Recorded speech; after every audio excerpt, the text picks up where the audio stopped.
What up, my freaks? RuinusInsight here with part 3 of my Total War Warhammer 3 Yuan Bo Immortal Empires campaign. So as we saw last time, we have begun our assault on the on Hexoatl over here in the wrong place again, and are looking to destroy them hopefully this turn, or at the very least as soon as possible, mostly because we need to build a relay here, but also because, well, there are some nice territories to be found here. Gold, marble, spices, and the landmarks as well. We've also got our first confederation underway. I forgot what the name of the faction was, but I suppose it doesn't matter anymore, and they even gave us an army here, and that will hopefully come in handy with the with regards to the destruction of the rats, which we are going to begin on this very turn, in fact. And indeed, this army can even move to the Village of the Moon, and let's see, the rats have currently 4 territories, so we should actually be able to move through them fairly quickly as well. We'll see how that works out, and the degree to which we'll want to go after the Blessed Dread and then Village in the north, who appears to have taken one of the settlements of the Great Bastion, so I do expect the forces of chaos to be streaming into the northern provinces, and they will probably need help, but on the other hand, it will likely mean that they will also eventually, or inevitably, want to confederate with us, which is a good thing. I want to keep them from getting too strong. Let's go with that. Anyway, let's begin here. We probably have a little bit of construction. Actually, not that much, but I'm gonna get some underway, and let's do that. And iron mines as well. Now, you are a bamboo scaffold, and you got growth. We may as well start a little bit of money flowing in, though the public order here remains a little bit problematic. And to balance, we'll want to go with you. So less money from you, but more trade tariffs. Well, it'll be... Well, actually, I feel like that's just straight up worse, isn't it? But we want harmony for now. Mostly for the income from all buildings increase. We might want to switch these around afterwards, but we can do that later. Alrighty. Hopefully that won't take too much time out of our busy schedule. Do we have a new convoy available?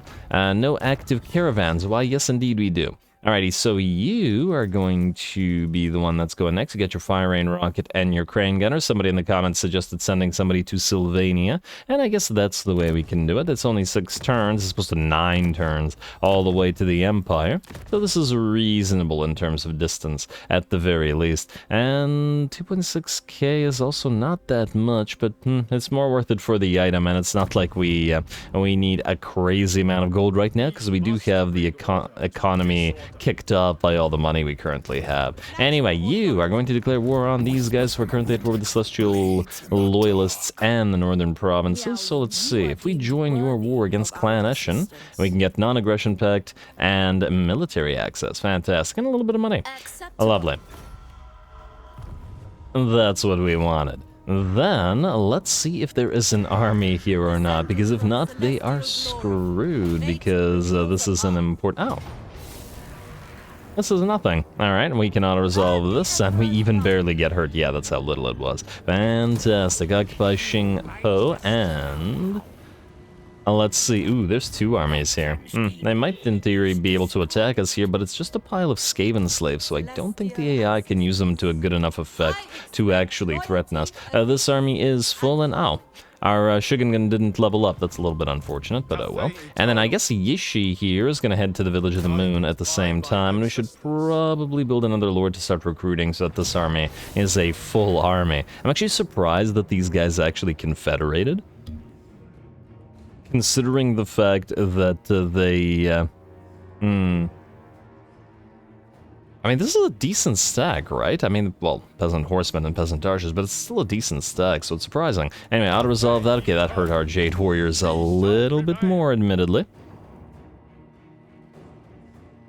And occupy the same. Alright, fantastic. 2 out of 4 Skaven territories already destroyed. We will collect the income for now. And that's the Astromancer thing. We can build the Gem Mine Shaft. Yeah, might as well. And you are a money building. We'll want growth buildings first. In fact, maybe we'll do it the other way around in this particular place. So we'll build the more expensive money building.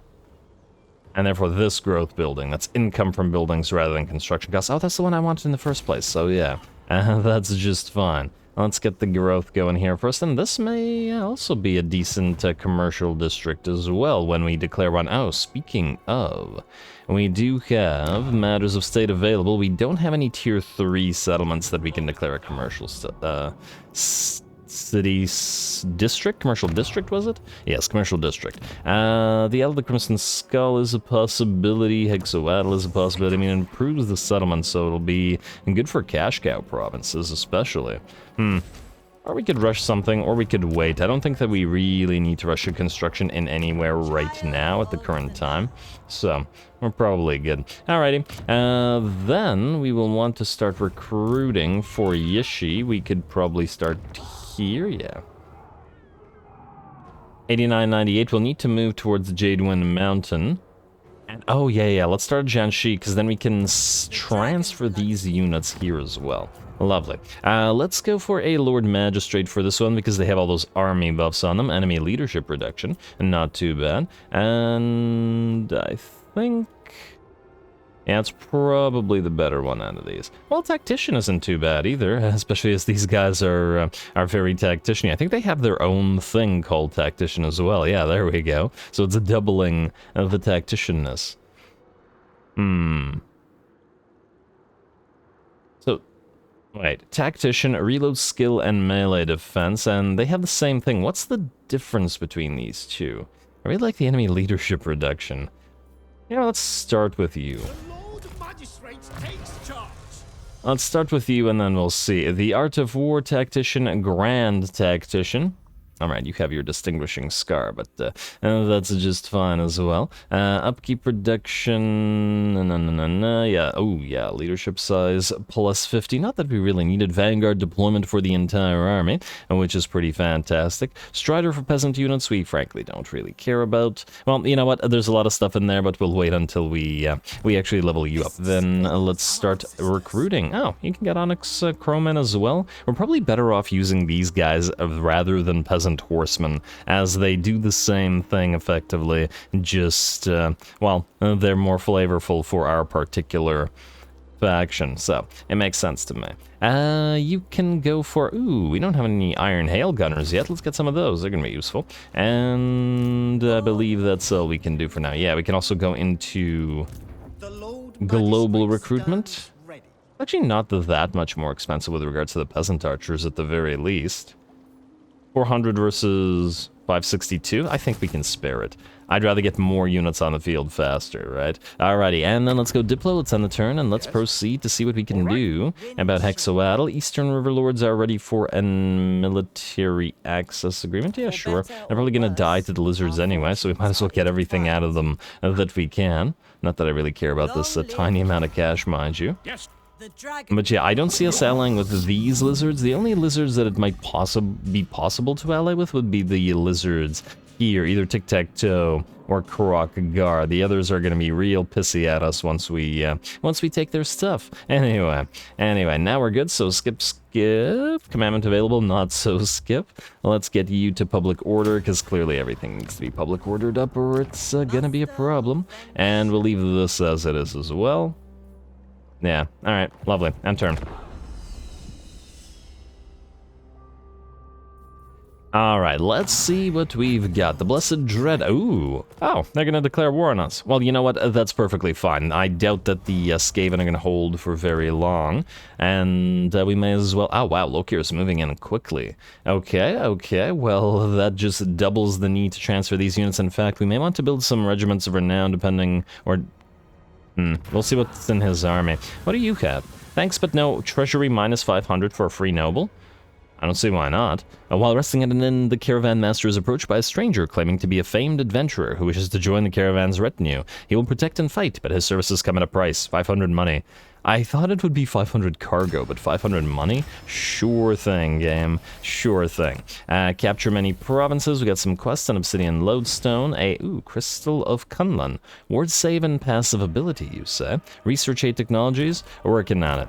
Absolutely working on it. You're gonna transfer here. And yeah, this guy's got a full stack. Nice for him. And oh, I did that the wrong way. Let's put you out here. What do we have in terms of defenses here? It's not bad. Not good, but it's not bad. And we have armies out here as well. Fascinating. But, I was gonna send Yishi to deal with this. LOKHIR can't move here, right? He can't... I don't think he can move past this, meaning we can move you back. We can actually delete you later, but LOKHIR's stuck at Jiangxi. And we can build the Bandits of the Silver Road and the Grace of Chua Yin here, though the money is problematic in that regard. But anyway, I guess the question for us here is how far you will run, or whether you will run at all when fighting this. Oh, also, I want to see what the lizards are doing at the same time. And the lizards are still out here. We can't reach them ourselves, but that's fine. We just go to the edge of the territory. Like so. And then hopefully attack them soon. Like so. Alrighty, and yeah, collect your income for now, I guess. I guess it's fine. Alright, double check Diplo. We gotta double check it early, a lot rather, in the early game as we go, but I think we're fine. We will probably end up allying with the Hunts Marshals expedition, but I want to keep it on hold for now, just in case we need to destroy them because they take a territory that we absolutely need. Alrighty, you, Yishi, you are going to, let's see what we have here. Inspired Defense. There's some melee defense, inspired assault, and these... Oh, I thought these would lock each other. No, it's fine. And then inspired marksmanship. Massive amount of bonus reload skill. All of these could be potentially useful, but I feel like everybody's gonna need unyielding, which is gonna be useful for everybody. I think we're just going to go for improved, rather inspiring presence for now. And frankly, Yishi will probably transfer all this stuff to this army anyway. And what we want to do here is have you attack this army, and we'll see if this army is willing to fight or not. Oh, they are willing to fight. Okay, I kind of wasn't expecting that, but I guess we're gonna fight it. They do have two very threatening units in the form of the Warp Fire Throwers, so they're going to be our main targets in this particular fight. Fortunately, we do have the Peasant Horsemen, so at least a little bit of the cavalry option. I'm not really worried about the various Skaven slaves, just about the Warp Fire Throwers killing off our Jade Warriors. Otherwise, it shouldn't be a problem at all. Here we go.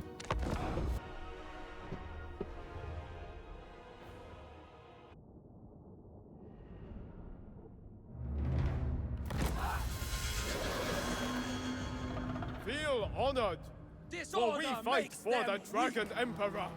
We fight for the Moon Empress. Alrighty, well, first battle for one of our Magistrate Lords, though we will be using quite a few more of them as we go to power up the army. Overpowering up the individual Lord, I would think, generally speaking, though of course we'll try a little bit of everything. We haven't tried the Celestial General Lord either, but I definitely want one army with an upkeep reduced to Lord Magistrate up, and Yishi's army, or probably a replacement of Yishi into another lord, will suffice for that. Anyway, here we go. This should be an interesting battle, if nothing else. Skaven are relatively weak, especially when used by the AI, but they're also relatively annoying, and we don't have the access to magics that would normally bail us out against these massive hordes of enemies, so we're just going to have to kill them the old-fashioned way with the sword and with arrow. Looks like the enemy also has access to menace below. I think probably a decent amount of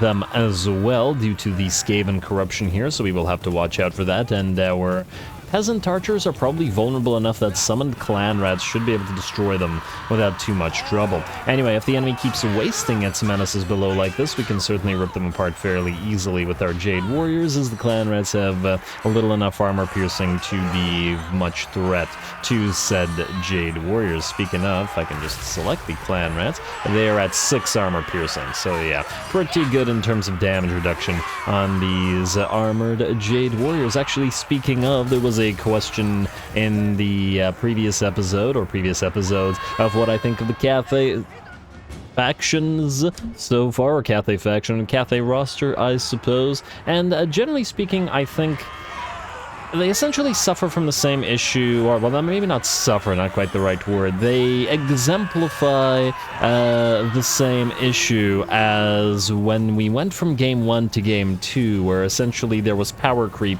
and the Game 2 factions just generally were better than the Game 1 factions. Not, of course, completely so, but just generally speaking. And I think that is very much seen in Cathay when compared to the Empire. So the Cathayans, just like the Empire, are supposed to be a jack-of-all-trades sort of faction, but Cathay basically has everything that the Empire has, but better. They have better gunners, they have better missile infantry, and they have way better melee infantry, and especially early melee infantry, as the Jade Warriors are closer to Dwarf Warriors as opposed to the Spearmen and the Swordsmen and all that sort of stuff. And then they have access to flying units in general, which the Empire doesn't have at all. They have access to monsters. Really, the only thing they lack is cavalry. Their cavalry is serviceable, Longma Riders being equivalent or so to Pegasus Knights, the regular, not the royal variety, and are still useful in that regard. Now we have the Crowmen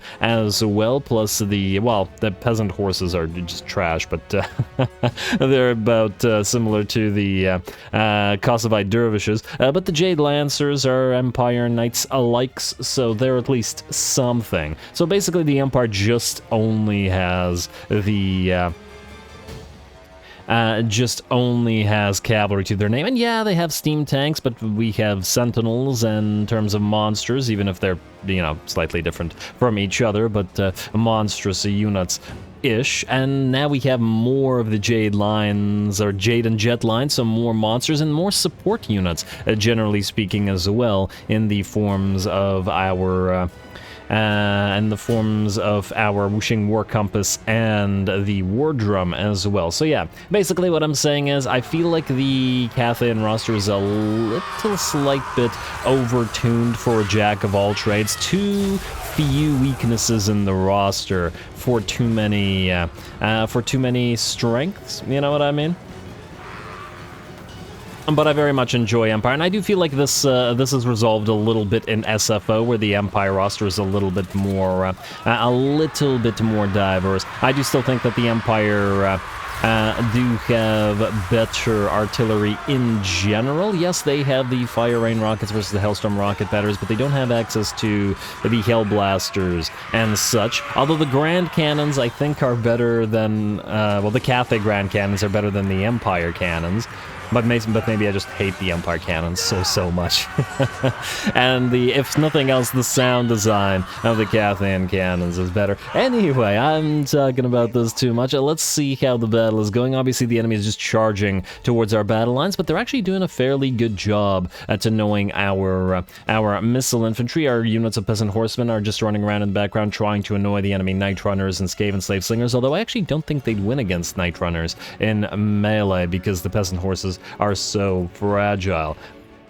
Really, the main thing is to take out the warp fire throwers. We got one being focused down by our range units here, and the other one is, for some reason, moving into melee. I don't know what the heck the AI is thinking there. And in addition to that, more and more clan rats are being summoned via the menace below. Those lightning bolts, warp lightning bolts, keep coming from the sky, and we just gotta keep trying to move our units away, though obviously the enemy lord is doing a decent job hitting them. Bit of a dark map, unfortunately, but oh well, we'll have plenty more battles against the Skaven to come, though I guess we should expect darker maps when fighting the Skaven, because it's an effectively chaos or the Skaven rather corruption, making the map all green and dark. If we use that anti-corruption ability, like a faction ability that we have, however, that might make the maps brighter. Might be the way to go. Anyway, as we can see, the peasant riders have essentially pressed the enemy against our Jade Warriors here, though it's a little bit hard to see who is where. Some more Skaven are charging on in, but I think these Night Runners are wavering and will break quite quickly under fire from our peasant bowmen. The enemy, I think, has used either their last or their second last summon of clan rats, but it looks like they are going to be able to get some of those peasant archers off the field. Surprisingly, the balance of power is still relatively even, though I think we've managed to take out now both of the enemy units of warp fire throwers, and that was the major threat. In a one-on 1-on-1, the Jade Warriors, well, the Skaven Slave Spears or the Clan Rats have absolutely no chance against the Jade Warriors.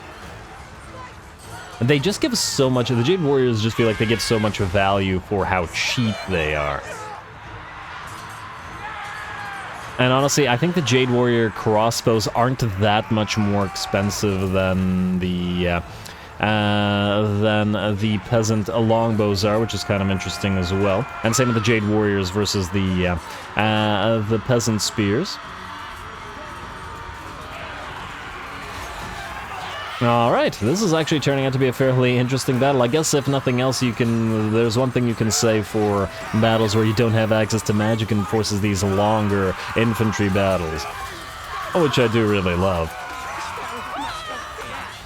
Alright, everybody's screaming. I just once again wish that the battle wasn't so dark. How are we doing now? The balance power has shifted a little bit in our favor. Unfortunately, the wolf rats with poison have caught our peasant horsemen, and obviously, the peasant horsemen don't have a chance against that. Unfortunately, they're towards the edge of the map, and the enemy will probably not be able to kill them before they are out. Our magistrate is helping fight in the center just a little bit, mostly just to provide the melee defense buffs to the units that are fighting here, as I felt like it would be more valuable for them rather than the reload for the range units, which are already doing pretty okay. Otherwise, I expect that the balance of power will shift further and further in our favor now, as the enemy has lost the requisite amount of units to keep our missile units distracted, which they were doing by a combination of flanking us in addition to those repeated use of Menace Below. We gotta make sure to be careful about those Menace Below uses, at the very least while we are still using Peasant Bows instead of the Jade Warrior crossbows. Once they're replaced, we probably won't be all that scared of enemy spawning clan rats because they're just too weak. Alrighty, well, the battle is now about 70% in our favor, and damn, and definitely one of the longer battles, surprisingly enough. Or maybe not surprisingly, once again, because of the lack of magics. And not only is it dark, but we're fighting through the trees here, which is actually a fairly decent position, or a choice of position, I should say, for the Skaven, as they will have gotten a lot of mileage out of those trees shielding them from our bows. Anyway, the poison wolf rats are back, and they are going to start ratting away at those peasant archers, though it looks like they are fairly fragile as well, and we do have Jade Warriors helping out against them, and another unit supporting.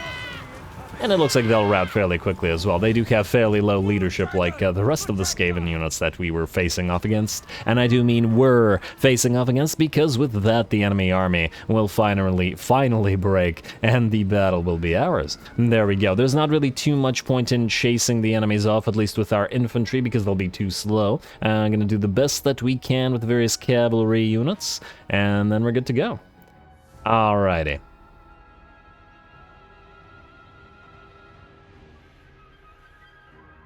I suppose back when talking about the lacking aspects of the faction, obviously Cathay also lacks monstrous infantry, but, well, so does the Empire, so when making a direct comparison of the two, that aspect doesn't really come into play. So yeah, it's I still think that maybe Cathay is a little bit overtuned for a jack-of-all-trades sort of faction. Jack-of-all-trades should be a master of them, but they shouldn't be good at everything. Well, not that they're good at everything, but they're maybe good at too many things.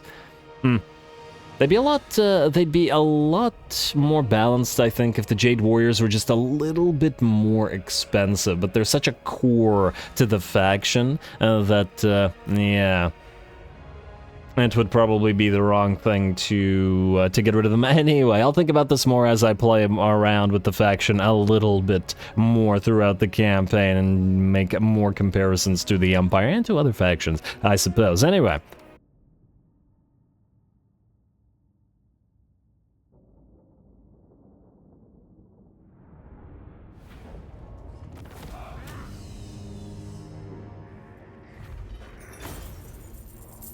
Alrighty, very nice. I was actually pleasantly surprised by the Skaven in this particular battle. They certainly put up a little bit more of a fight than the orcs did, and made much better use of the fact that they had greater numbers of infantry to actually surround us, which the orcs really failed to do well enough. On top of that, there was a slight disparity due to the fact that we had a tactician which was our army rather than a mage, and the enemy did have a mage and thus access to all of those spammy warp lightnings, dishing out 3.7k and 49 kills on that one unit, much more than most of the other Skaven units, so good job to them. We are going to... it's not much healing, but we are still in enemy territory, and LOKHIR could come up here at any moment. On the other hand, 615 money. Take Venerate, and just heal up. It's not enough money to be super concerned with right now, and this army will now be destroyed by you. Like so, and oh no, they're coming up on Kunlun. I'm hoping that we can take it for ourselves rather than having our allies do it, but we're gonna have to see about that. You, however, can take the money. Alright, enemy killed in battle, that's one army down. Let's put you into march stance, and we're gonna have to move towards LOKHIR at the same time, essentially, as Jade Mountain. You, by the looks of it, can't really move at all. Start moving out this way.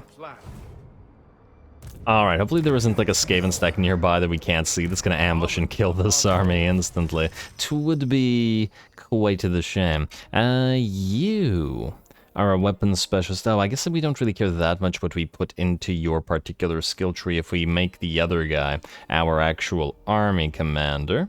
That we'll have to see.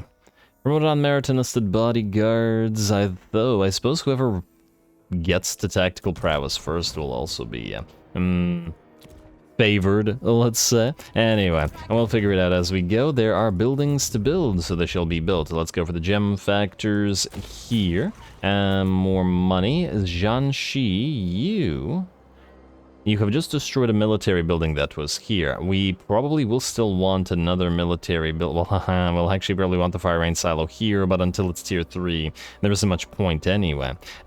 Growth here is absolutely garbage, so we probably will want to just straight up go growth. And thus, I guess we'll go for the tea parlor.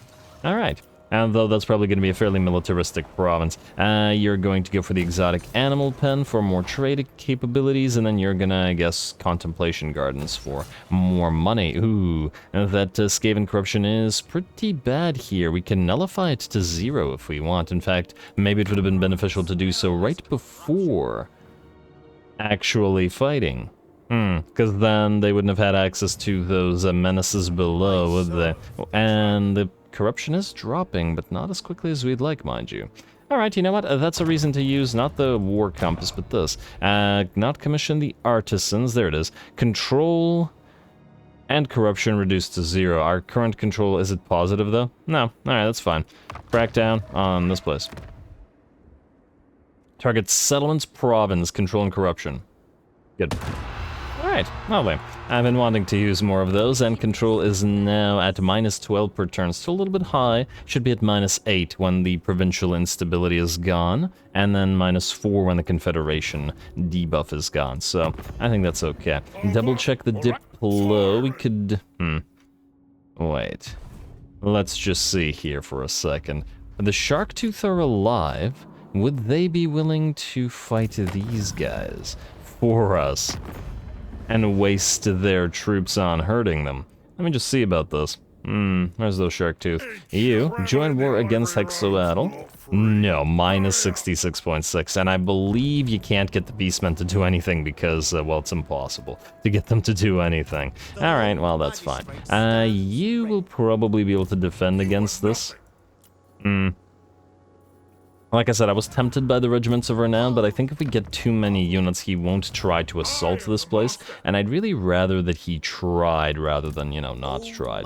I guess we could get one. Let's just get the Bandits of the Silver Road here, just one unit of Peasant Archers. Maybe this will be our one very heavily ranged-focused army, let's say. Garrison Lord not moved, unassigned skill points, I believe that is that. Let's continue proceeding and prosecuting this war. I didn't forget anything. I also really want that alliance with Goldtooth. Hello. Oh my, look at the... Oh, now that is concerning. That is a decent amount of Saurus. 2 full stacks, Mazdamundi himself, and a Reviv Crystal to heal it all up. I've got to say I'm excited about this. I guess the question is, will they still be able to attack if we back off? I don't want them to not attack. On the other hand, I wish I could tell if Mazdamundi was in March stance or not, and whether we could take advantage of it. Also, what level is he? What does he actually have available to him? I just see Apotheosis and Harmonic Convergence, so he'll be spamming those. If we win this fight, they're screwed. We really need some good terrain to do so, though, because Saurus are pretty darn scary. 52 weapon strength and the 18 armor piercing. They're not orcs. And the Jade Warriors will be in a lot more of a tough position with them. A retreating attack or... Alright, I'm going to try retreating and attack and see if they come back.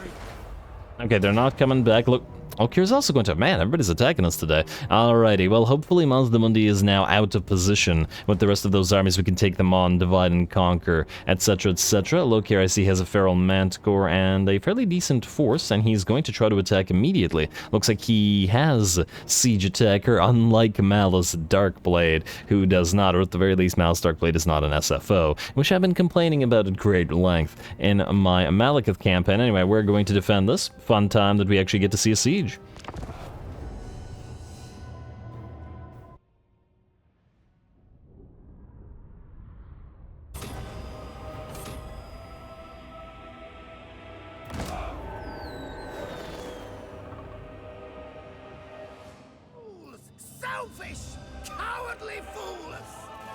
Selfish, cowardly fools. Alright, well, I still gotta hand it to these selfish, cowardly fools for actually attacking us, and not just sitting there and besieging us instead. Thank you, Mr. Felhart, maybe not so selfish and cowardly after all. Anyway, our first siege. I'm very excited about this because the AI has a bad tendency not to actually give you sieges and just sit there and annoy you via sieges, as in sitting outside the faction instead. So this is a nice change of pace, if nothing else. Enemy's gonna move towards us with those Dread Spears and Bleak Swords with their shields up, though perhaps I should have been focusing the Black Ark Corsairs instead. Who knows? At the very least, I'm just allowing the units to fire a little bit on melee units before they come into range, and then we'll switch to the Dark Shards, unshielded, mind you, afterwards. The enemy has also spread out its forces and is actually assaulting our settlement from 3 separate directions. We have very little likelihood of bringing LOKHIR himself down, especially considering of his melee prowess and regenerative capabilities, so we're better off killing off every single other unit in the enemy army instead, and then dealing with them in that way. So, and that's probably what we're gonna end up doing. He has a lieutenant over on this side, a sorceress, I believe, who is currently attacking the gate, as well as a Feral Manticore who has landed among our units of Iron Hail Gunners. We built this cannon tower specifically to deal with this Feral Manticore, but unfortunately it doesn't look like said cannon tower is going to get too many shots off and actually land them, because, well, these towers are extremely inaccurate. One change from SFO that I absolutely love is making these buildable towers so much more deadly. Anyway, keep firing on the enemy units, but they will keep climbing themselves. We're going to rush our Jade Warriors to deal with the Feral Manticore and replace the Iron Hail Gunners in a second or two. But obviously the actions are going to be a little bit delayed over on every side, mostly because we're trying to fight on 3 sides and just jump between them all the time. Alrighty, looks like some Bleak Swords are climbing, but at the very least, Bleak Swords, when vigored out by virtue of the climbing, will be held off by the Jade Warrior crossbows, hopefully long enough for us to deal with the rest of the enemy units. The Jade Warriors have now surrounded the Manticore, who is going to swipe away at them and probably deal decent amounts of damage. Funnily enough, I never used to like or use Manticores all that often, mostly because the Rampage is quite annoying to deal with, as you can no longer control the unit. But at the very least in SFO, in my Malekith campaign, I have actually kind of grown to love using the Manticores, and I've been using them a lot more than I used to, and have started putting a couple of them in most armies, which is not very like me, but I guess the units that you like do change over time. I have been impressed with them. We'll see how they measure up in vanilla as we fight more of them over time as the Cathans. Looks like the enemy sorceress has made it into the settlement and is actually going to run around rather than engage our Iron Hail gunners, and is probably going to move to try to capture one of the supply points. This is in fact what's going to be happening pretty much everywhere, as the vanilla AI does have this bad tendency to ignore stuff on the walls and try to capture stuff and head into the city, which is a little bit annoying, but what can you do? LOKHIR's in a fight with our Lord Magistrate, but of course the Lord Magistrate have absolutely no chance against a Master Duelist like LOKHIR, even with all of these extra range units firing and directly at LOKHIR, who doesn't seem to be taking much damage from them at all, probably due to his 130 armor and 25 missile resistance, 25% rather. Seems like he's taking no damage from these guys whatsoever, and we're just going to get the Magistrate the heck out of there, putting him up on a wall to support the Jade Warriors, and away from LOKHIR, where he hopefully can't hurt him too much. After all, it is a Lord Magistrate. They are not meant to be fighty melee lords. A little bit annoying that the enemy color scheme is very, very similar to ours, so it's a little bit difficult to see what the heck is going on, but oh well. Alright, some nice point-blank shots from the Iron Hail gunners into those Bleak Swords, but it looks like the Bleak Swords will now close the distance. And we're still getting at least a few shots off, so not bad. And these guys do seem to be pretty decent on the walls. Then by these guys I do mean the Iron Hail gunners. We don't have enough melee on this portion of the wall, unfortunately, to actually be able to support them, so they're going to have to hold for a little while. Maybe if we can get a little bit of support from the range units that are down below them to fire at this blob of enemies, that will work out. LOKHIR is still in the middle of our forces. We've sent a unit of Jade Warriors to surround him, and ooh, looks like enemies have activated their murderous prowess as well, and have begun to move more units forward. But we have started dropping the arrows from the bandits of the Silver Road onto the enemy. With that, I think the enemy that is up on top of the walls at least should be going down fairly quickly. Still not really able to do anything about LOKHIR. We are still fighting in several other locations. There are some peasant long spears holding off some Blackheart Corsairs, though that's probably not going to go so well for the long spears. At the very least, we have one pretty much over on this side, because the enemy hasn't sent any of its elites or hero or lord to here either. Actually, that's not quite true. They did send the Master here, but the Master was out here and didn't even try to enter the city, and I have no idea where it went now. Well, the Master was somewhere. Oh, there he is. Oh, he decided to run all the way around. Oh, I guess he's mounted, so that's why he's trying to go for the gate as soon as LOKHIR battered down this gate. It also feels so weird coming from SFO, which I tend to do a lot more than vanilla, to see gates break down so easily again, whereas SFO has it fairly difficult to break gates down. It takes quite a while to do so. I do think they are definitely too easy to batter down with anything in vanilla. It's like they have no purpose whatsoever.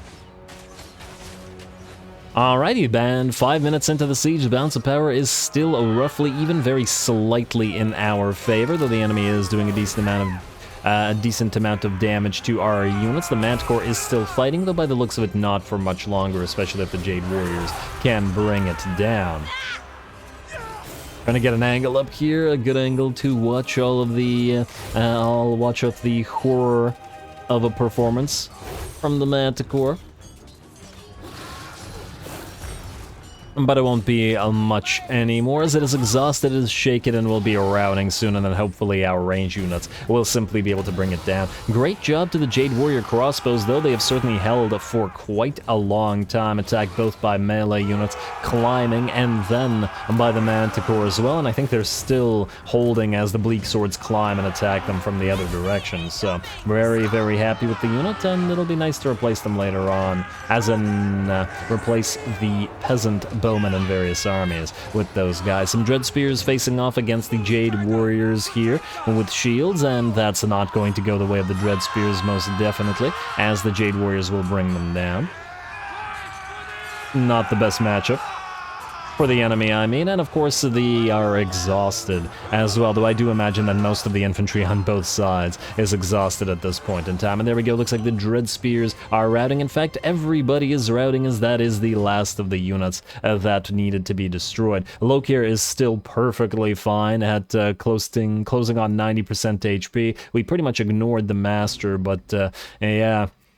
We really don't have a way to easily bring down LOKHIR in this defensive garrison, but that's okay. We didn't need to as long as the rest of his units were sufficiently fragile. Fairly fun siege, though, lasting about 7 minutes, and I guess a pair of fairly long battles in this particular episode, which I'm very happy with as well. All right. It certainly would have been easier if LOKHIR didn't suddenly declare war on us at the same time as we declared war on the Skaven, but at the same time it wouldn't have been as fun either, and it gives us more of a reason to build up more and better armies in Cathay, rather than just leaving everything to Yuan Bo in Lustria instead. Anyway, just gonna do our best to chase everybody down. We only have a single unit of these peasant horses, which would be good at chasing off enemies, but they are doing a little bit of damage, and at the end of the day, we currently don't have enough armies to deal with LOKHIR at the same time, so we will want to have as much of his army dead, so he'll at least take a few turns to recover. Anyway, last of the enemy units are running off. Gonna try to give chase, or continue giving chase to them with the peasant horses, which couldn't get through this gate because the gate was owned by the enemy. And there we go. Pyrrhic victory for us, a little bit of damage, but it's a settlement garrison and no losses really matter, and we do have more units coming in to reinforce, so we hardly care.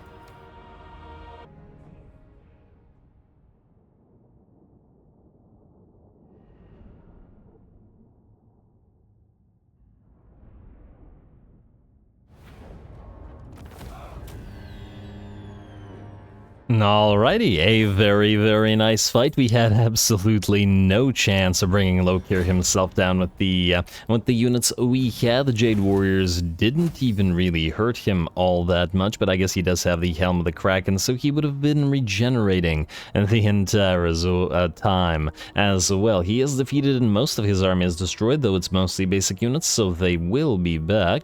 I don't believe we'll need to regenerate by virtue of the relative basic nature of the units here, and the fact that we're in our own territory, so we'll take the money once more. And once again, I'm really glad that the AI was brave enough to actually attack us. Oh, it looks like they're coming back to the Village of the Moon with another army, but honestly, if they occupy it, they're gonna sack it. I was really hoping they'd occupy it so we'd just be able to catch and destroy that army, but honestly, we just took it, and it's at, I think, tier 1, so we don't really care either way, and we'll be taking it back in a second. More relationship with Goldtooth for a little bit of cargo? Yeah, sure, pay up.